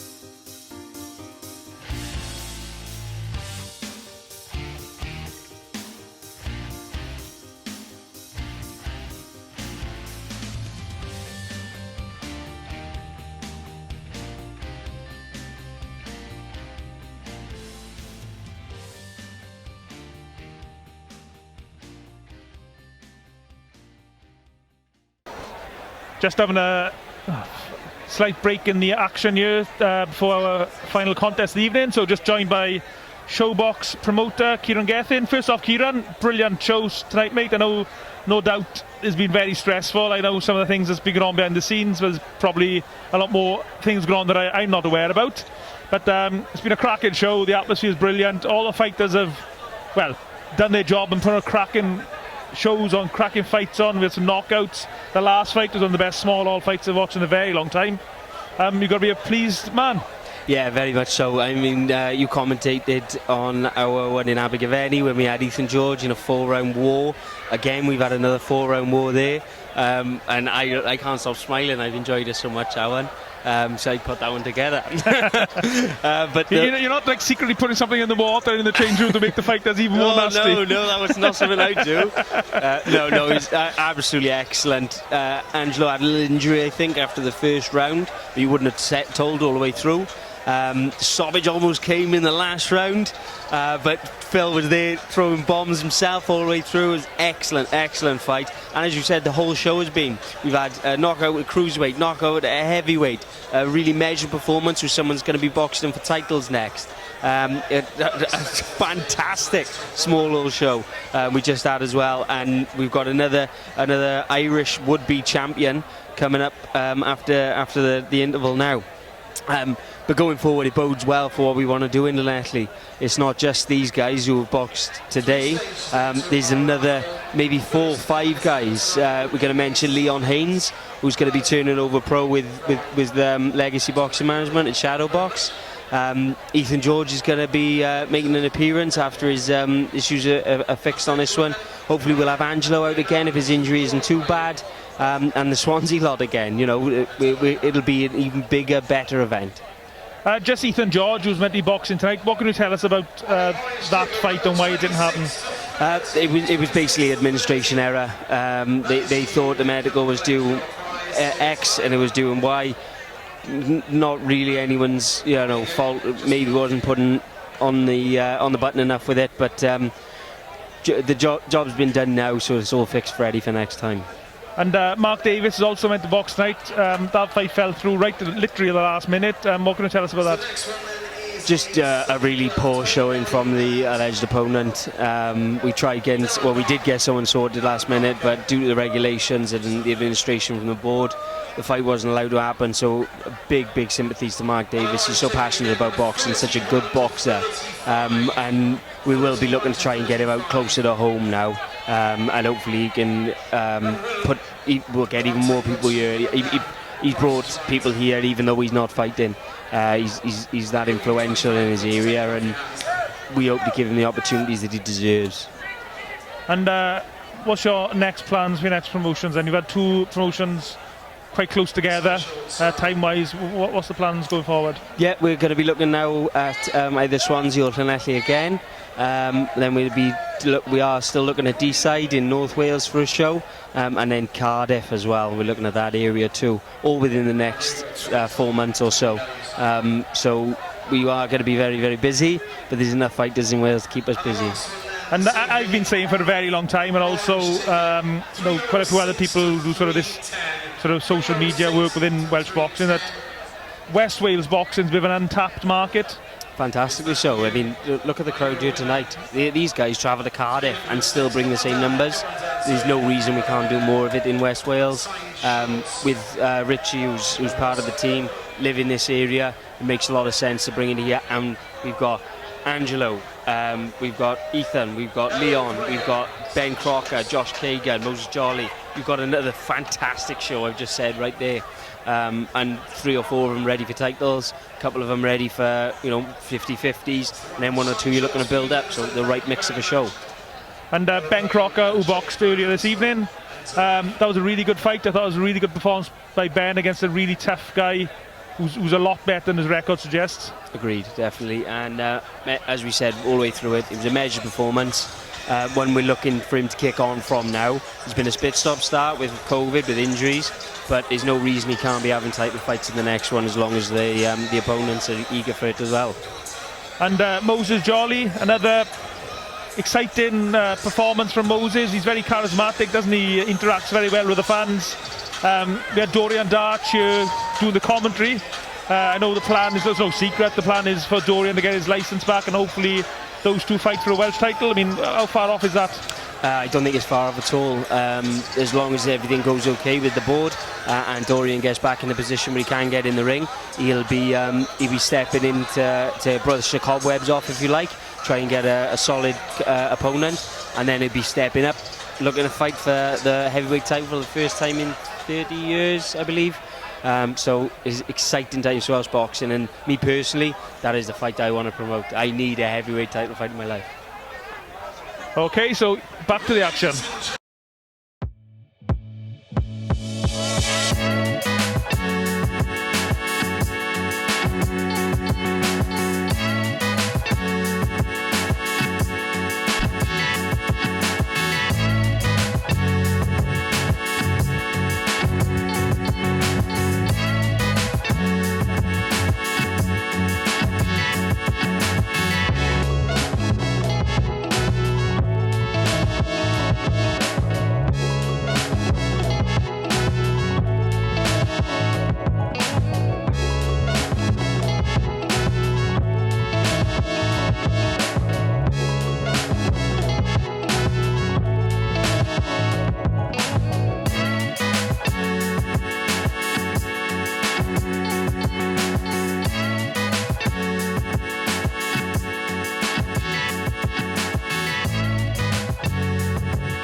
So here we go. We've got KRISTAPS ZULGIS versus Dominic Donegan.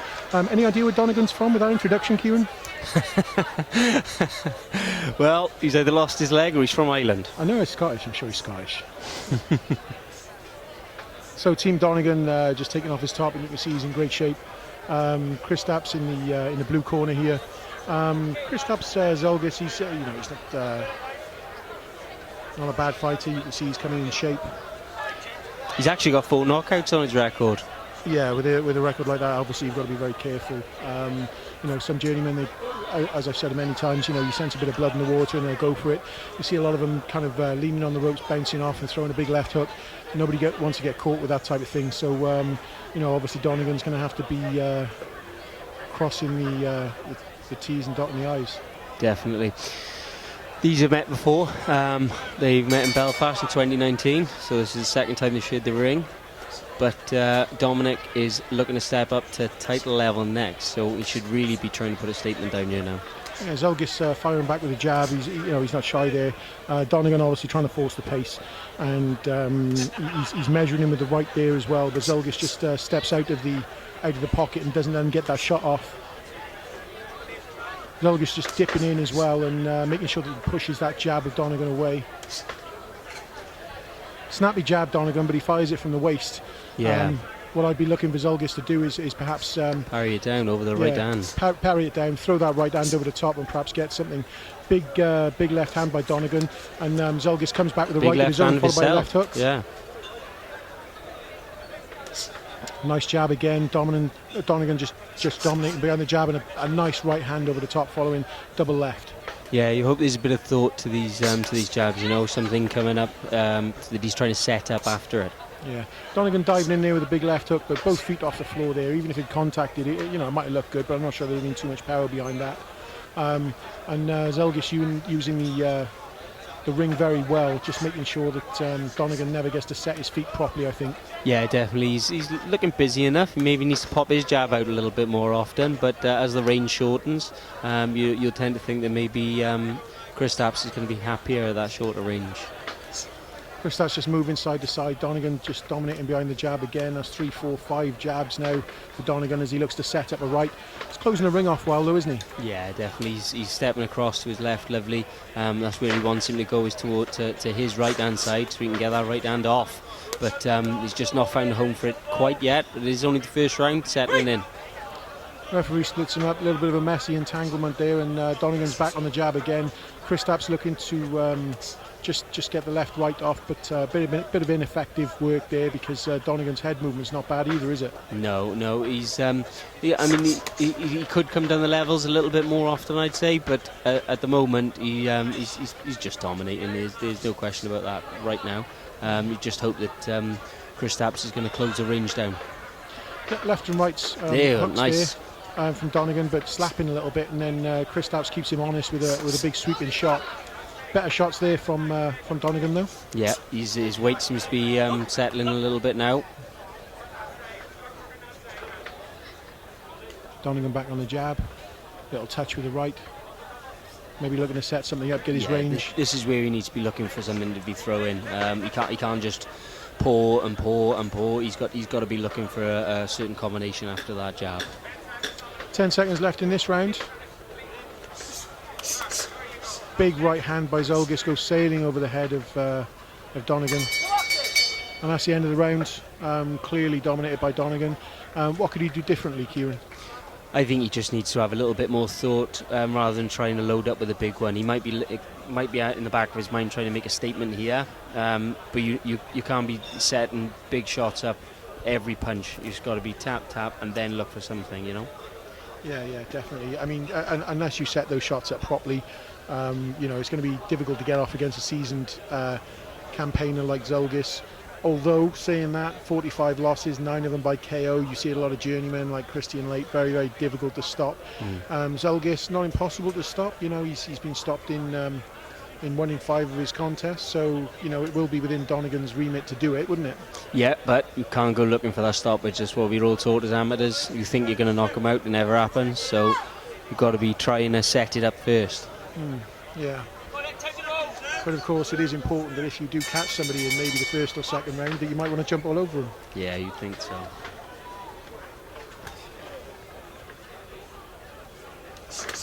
Nice body shot there from Donegan. Do you think perhaps Donegan should be looking to go to the body a little bit more in the early stages of a 6-round fight, perhaps? Yeah, I felt in the first round he could have changed levels a bit more, and that is exactly what he should be doing now. Maybe suppling the body up a little bit, thinking he's going to come downstairs and then coming back up top. Yeah, he's done well there. I mean, you know, he's thrown a jab, he set the jab up and then thrown a sweeping right hand in, but a bit slappy with that right hand on occasion, isn't he? Eager is the word I'd use. I think he's very eager. It's very kind of you. Another kind of slapping shot goes in. I just wish he'd turn his knuckle around that shot, and obviously it'd be a lot more effective. Maybe something for him to work on in the future. But you know that would be quite a difficult shot to get past if he lands with it and it's landed with the right, you know, with the correct application. Yeah, definitely. It's a shame we didn't get Gray McCormack. That's a much better shot. Gray McCormack was due to box on the bill today. He was due to be facing Dominic in a potential Irish title clash.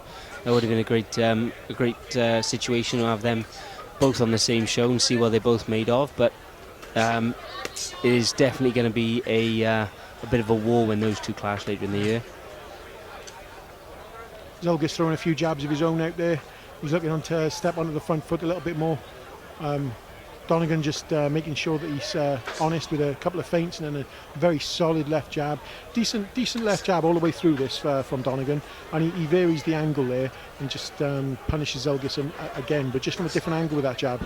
Yeah, you just hope that like I've said it twice now, I think you want Zulgis to come in and shorten the range. You want him to be able to land his effective punches. Looking to throw the right hand there, but of course Donegan controlled the pocket, just moving gently out of range. Slap again. Yeah. I mean, if he could just turn the wrist and get the knuckle in that shot, it would be just a much different shot with much obviously more devastating effects. Back behind the jab. That could have been beautiful. Yeah, Zulgis just sees that coming, telegraphed a little bit. Again, came off his feet a little bit. Would have been a nice shot, but he telegraphed it a little bit, and Zulgis was ready for it, and he just slid underneath that nicely. Sometimes I think it's important that when somebody does something like that, when you know they perform a very effective defensive manoeuvre, it's important to recognise that these journeymen, you know, they're no fools, and he's come under that shot lovely. The only difference is that a prospect tends to punctuate the defence. The journeyman is happy enough to move away from the attack afterwards. Yeah, of course. Lovely turn there by Zulgis. I like what he did. Obviously, Donegan being very aggressive and coming in, Zulgis just obviously gets a couple of shots off himself and then pirouettes and moves around him and uses the space in the ring lovely. And of course, that's another round for Donegan, who dominates again. Yeah, definitely. What do you think his corner would be saying to him in between rounds there, Kieran? I think he's probably still in the warm-up phase, maybe. He knows he's got another 4 rounds left. But if I was in the corner now, I'd be just asking, pick it up a little bit more now. Feel a bit more on the combinations. Not unlike Ben Crocker earlier. Ben was happy to sit back behind the jab.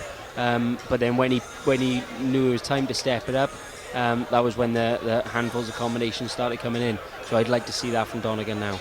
Very different prospect there, though, Serge AMBOMO, as opposed to KRISTAPS Zulgis. AMBOMO obviously coming off a stoppage win in his last fight and very, very capable of creating an upset. Very powerful, very, very squat, very compact in everything that he does.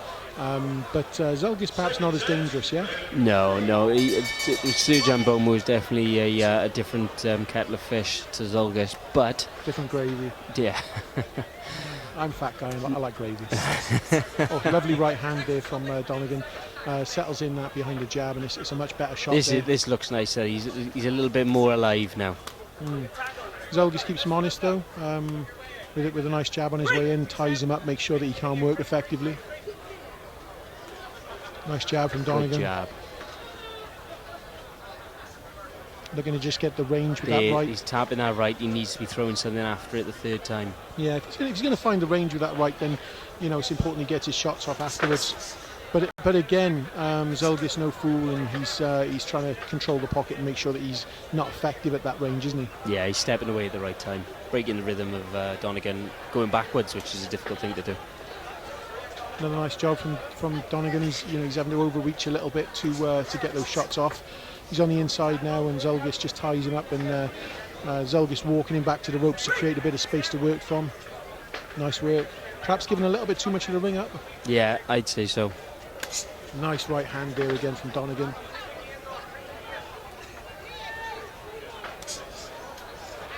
ZULGIS looked to get the right hand off, just held it back then. Probably the right thing to do. He doesn't want to overcommit, does he, as a journeyman, and fall into a trap. I think that maybe not this early on. No. Oh, nice body good shots. combination. Very nice body shots from ZULGIS. That's what I'd like to see a little bit more from ZULGIS as he comes on now towards the 3rd, 4th, and 5th rounds. Yeah. I mean, if he's going to open up to the left, with the left right to the body, what I would have liked to have seen is just see him finish with an uppercut after he's made him drop those elbows off to his sides. Just change the angle of the punch. Yeah.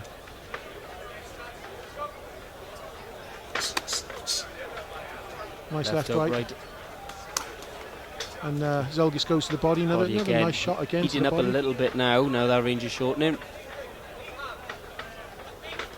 Both of them with just feints and dips, looking to create an opening here. Both of them very patient. Good right hand. Absolutely, yeah. Lead right. But I don't think you're going to catch many journeymen with a lead right. Straight off the bat. I mean, especially without a solid feint behind it, anything that you're giving it away really. Especially the way that Donegan dives in a little bit. You've got to be really crisp to catch somebody with that. Yeah, he's. I think he's trying to live up to his name, Don the Bomb Donegan.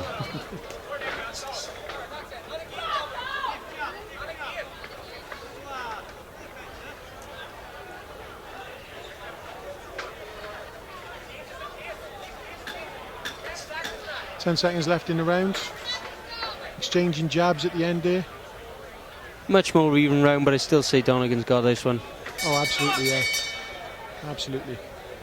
3 rounds up, of course, Donegan at the moment. I mean, 3 left now. Perhaps ZULGIS is slowing down just a little bit. I mean, ZULGIS does look like a very fit lad, though. What would you be saying to Donegan in the corner at the moment? Pace yourself maybe this 4th round. Don't commit too much to the combinations because he's diving in a little bit, and I think that's maybe where the slapping's coming from. But if he needs to not let ZULGIS get off a combination like he did in the middle of the round there, because they can punctuate the referee's decisions. I mean, what I'd like to see him do is just sit in the pocket a little bit and set his feet and get those power shots off. I mean, he's very clearly capable of throwing some nice shots. Obviously, you said his nickname is the Bomb. Perhaps if he just pushes him back a little bit and touches and feints and sets up those big shots while sat in the pocket, he'll have a bit more success with those big shots. Donegan pushing out the jab. Not so much snapping his jab now that we're into round 4. No. But as you'd expect. I mean, using it as a rangefinder still. Nice right hand there from Donegan, but it only finds the elbow of ZULGIS, who effectively just drops the elbow into that shot, sees it coming from a mile off. He's a tidy defensive fighter, ZULGIS. He's very compact, very tight. Some nice body shots from him there to keep things interesting. Yeah, definitely. Just want a few more combinations now from Donegan, I think. Donegan inviting him in now, hands very low, hoping to perhaps draw ZULGIS into making a mistake and countering it. Yeah, he's open for an overcommittal. There was a lovely right hand landed there after a double jab. Yeah, set it up lovely with a double jab and then a very heavy right hand over the top. Just finds its way behind ZULGIS's gloves. And Donegan's back on the jab now. Firing it from his waist now, though. Like he did in the first round for a little bit. Good uppercut from ZULGIS as Donegan slipped out. Good. Donegan scores, and of course ZULGIS tries to counter with the left, but he controlled the pocket lovely there, got in and out when he wanted and scored. Yeah. Oh, nice jab, followed by a left hook. Just touching ZULGIS, who's happy to stand in front of him and perhaps take a couple on the gloves and good. On that the was top better of the head. from Donegan there. Set, like you said earlier, setting his feet a little bit makes a better combination. Sweeping right hand from ZULGIS, but only half-hearted there, wasn't it? Maybe not quite so much snapping his punches now. Yeah. Both of them really slowing down. Maybe that's where Donegan needs to slip out, come back there. That's where he needs to be jumping back in, I think. Oh, nice left hook there from ZULGIS. And a jab from Donegan.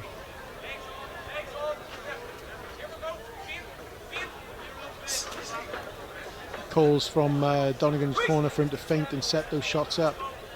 Yeah, they're desperate for him to offer a little bit more in this, but he's travelled a far distance. I don't think ZULGIS has travelled as far as Donegan has for this fight, but you know. Boston.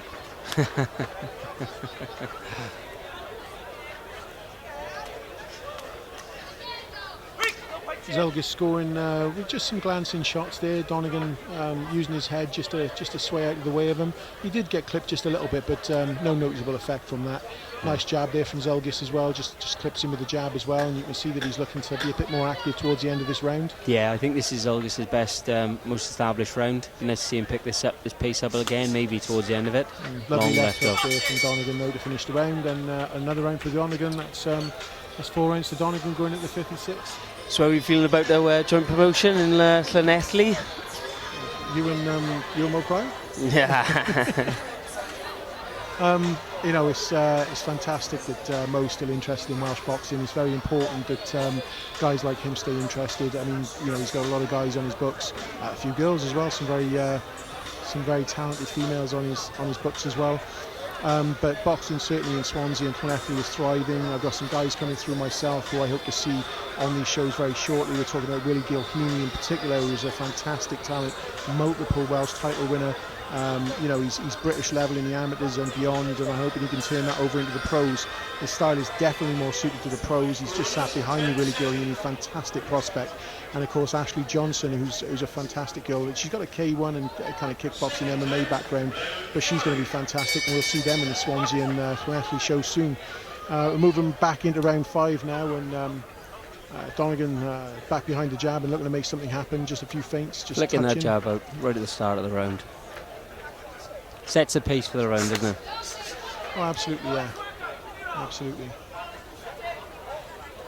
Wrestling just a little bit. I mean, the last fight we saw, obviously I was in the corner for that one with Angelo Dragone, trained now by Enzo McAnally, and you know, fighting at a much higher weight, as you'd expect, all blood and guts and thunder from Angelo. Yeah. With a journeyman that came to have a little bit of a go, and we saw a fantastic fight there. We haven't kind of got the same intensity with this one, have we? No, I feel Philip is more of a road warrior than a journeyman, if you want to use the correct terminology in the game.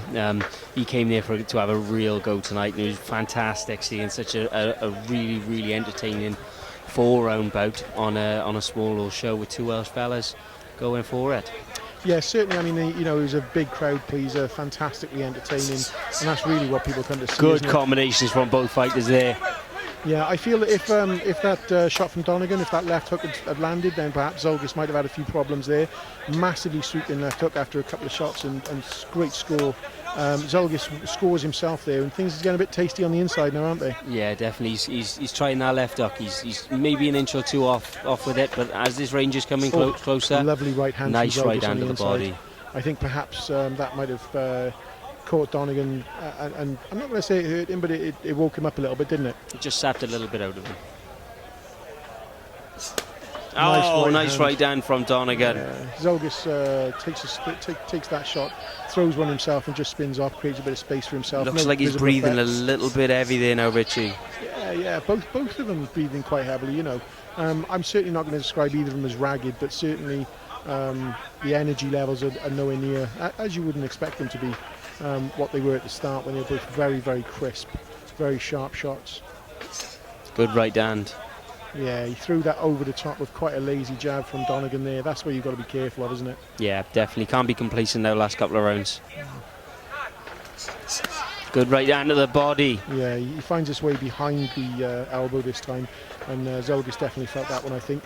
Jumping left hook. Short to the left hook again. Yeah. ZULGIS finds himself with his feet tangled there. I don't think he necessarily wanted to turn his back there. I think his feet were a bit tangled, and that was the only way out before he perhaps took an unfortunate shot. Yeah. maybe pushed him along the way. Perhaps I want to see Donegan working behind the jab here. Yeah. Although some lovely tasty Good shots. combinations there. Zolga's not really any difficulties, but pushed back into the corner, and that's the end of the 5th round, and every single one for Donegan so far. Very lovely, controlled performance. Yeah. Yeah, I'd say so. He's ticking the rounds off. He's probably got a little bit more to offer, but if he doesn't need to get out of the gear, then I can't see him moving up. Just moving back to the fight that we saw earlier that we spoke about very briefly, Ben Crocker and Serge AMBOMO. Again, another very wonderful measured performance by Ben Crocker. Incredibly sharp hands. Only criticism I would lay upon him is in the later rounds when AMBOMO, does get brave and tries to score a stoppage. I would have liked to have seen more of those crisp shots. I mean, he looked very fit, Crocker, and at the end, he's obviously capable of throwing those shots, but didn't want to make any mistakes. Yeah, I said it doing commentary. I felt he could go on another 2, maybe 4 rounds. Yeah, he looked composed. Absolutely, yeah. And you've got a perennial performance like that against a guy like AMBOMO. Yeah, measured. That kind of discipline is a great sign of maturity. And he's to be commended for that. So we move into the 6th round now, and both fighters just exchange, pouring jabs. But, nice left hook to the body there. Lovely right-left from Good jabs Donegan. from both. And uppercut. This is heating up a little bit now. Yeah, Zolgis giving it back a little bit as well. He's looking to score. Very tough guy, Zolgis, isn't he? Yeah. I'd just love to see Donegan go back up through the middle. Yeah. Once he's thrown those, perhaps a left right to the body, and then just momentary dip of the knees, dip of the hips, and ripping uppercuts through the middle, perhaps. Yeah, change of angle of the punch would be nice, but he's done everything he's needed to do so far tonight. He'd love to score a stoppage tonight, though, wouldn't he? There's no doubt about that. We've seen a few stoppages tonight. Yeah, some excellent stoppages the first 2 bouts. I must commend the promoters. Yeah, fantastic work by Mo Pryor and matchmaker Jack Ladman. It was nice to see Moses Jolly get a stoppage against a relatively tough opponent. Were you surprised to see Josh KAIGHIN being so aggressive? Not so much surprised to see him being aggressive.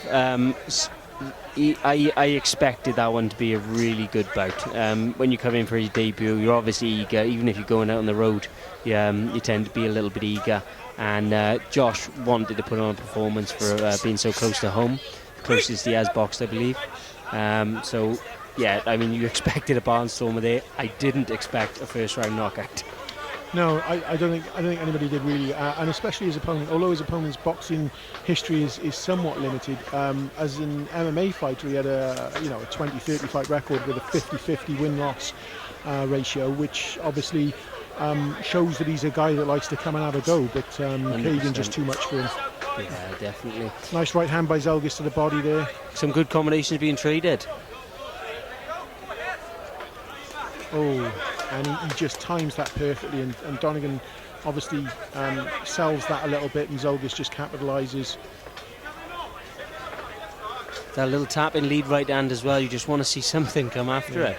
Yeah, left hook would have been lovely there. When he drops down there, that's brilliant. That's what I'm talking about. Left, right, followed by the uppercut, and as predicted, it was a nice scoring shot. Lifted the head of Zolgis, lovely. Lead right there, just right hand. Glancing shot from Final Donegan. 10 seconds.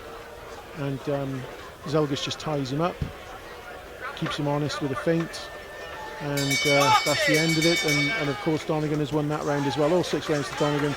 Very workmanlike performance from both people, obviously playing their respective roles.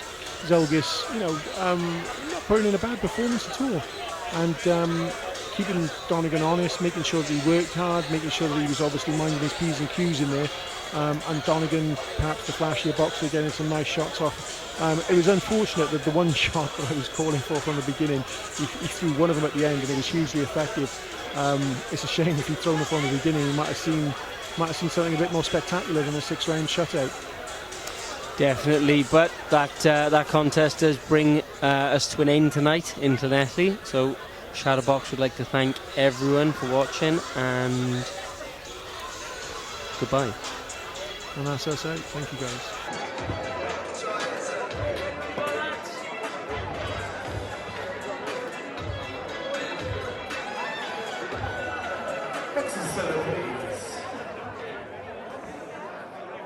Ladies and gentlemen, distinguished guests, after 6 rounds of boxing, we go to our referee's scorecard.